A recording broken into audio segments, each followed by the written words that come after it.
With content marketing, most exciting part of digital marketing, indeed the whole of marketing today, I think, it's really important to have a planned approach, because there's so much crap, for want of a better word, you're competing with. You will only create what people have called the nuclear, the awesome, the epic content if you have a plan. It just doesn't happen. So that's really the first thing to think about.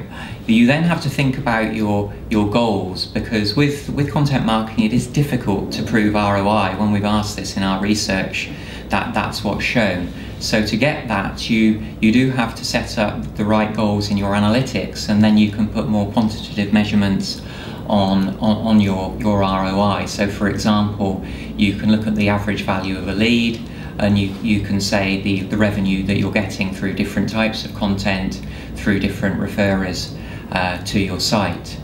The next thing, I think, is to prioritize. You can't do everything. There are so many different formats with content marketing, and what you need to look at is this intersection. If you think this is your brand and this is what the audience is looking for, you want that sweet spot in the middle, which is where the two meet. So really engaging content, but it does support your business objectives as well.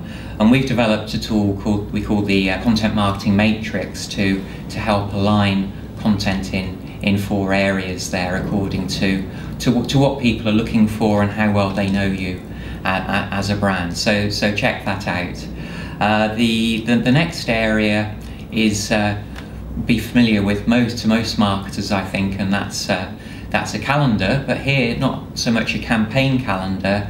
It's a content calendar, and it's more long-term than just campaigns. So we'd recommend starting off with broad themes across the whole year, and then moving into each quarter and then each week. So you really have got this themed approach, and you're not being random to ad hoc. You know that the messages you're looking to get across and the main content you're distributing. The final recommendations in content marketing. First, a practical one.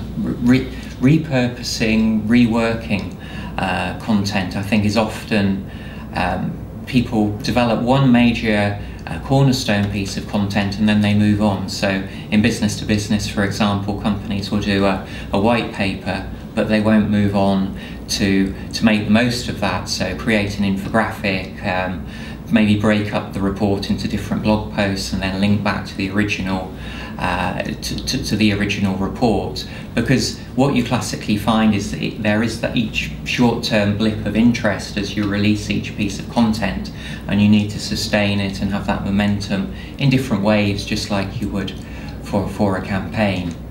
And then the final aspect of content marketing I think is important is to really integrate it across the channels. And if you're a bigger organisation, get marketers in different teams, whether it's the email, social media, maybe the search marketing team. Make sure they're always all working together, so you're giving the maximum visibility to your content. I see so much great content wasted because SEO, for example, isn't right. It may look fantastic, but it just gives a short uplift rather than this sustained engagement and visibility, which is certainly what I'm looking for with content marketing.